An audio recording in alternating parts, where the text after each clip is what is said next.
dan ya ce zai ƙara aure shikenan sai ki fara zina.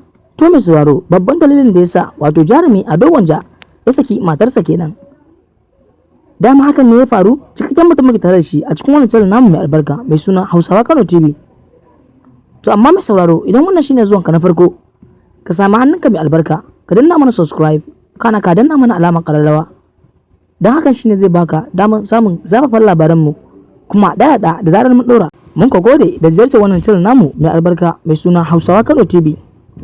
To mai sauraro, mun san irin wannan abubuwan suna yawan faruwa a wato wannan duniya tamu mai albarka. Yayin da za ga mace idan mutunta zai ƙara aure sai ta tunanin cewa ya za a yi ta bullo mai ta hanya daban-daban dan ganin cewa ta muzanta mai.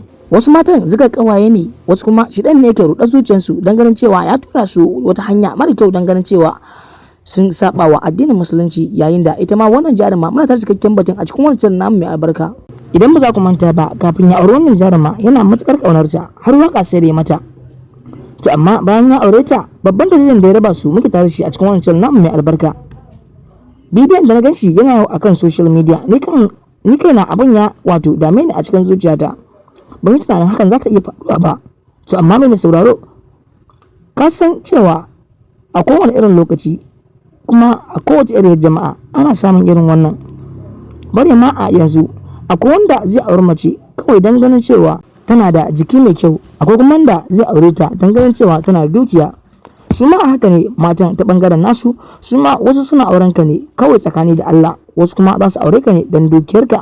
Yayin da sai ga wani abu yana mai keta ta tsakanin ku sai su yi abin da za su yi dan ganin cewa sai rabu da kai. Yayin da zafin bidiyon yake yawo a social media, kowa yayi mamaki, yayin da kowa yayi ta tunanin cewa wannan abu gaskiya kirkirar shi aka yi. To amma da aka bi gaskiyar abin sai a gano gaskiyar lamari a kan wannan ma'aurata guda biyu. To mu sauraro, gaskiyar batun da mun gano wannan cikakken bidiyon ne yana yawo a social media a kan tashar wato Best Hausa, yayin da ya wallafa shi, yayin da ya yi amfani da wato rubutu dan ganin cewa ya ja hankalin mutane sun ga babban dalilin da ya raba waɗannan jarumai guda biyu. Yayin da cikakken bidiyon zamu sanar muku yanzu nan ga cikakken batun, mun gode. To cikakken batun da shine baban wannan matar ta Ado Gwanja shine ya nuna Ado Gwanja cewa wannan wakar da yake yi gaskiya baya santa.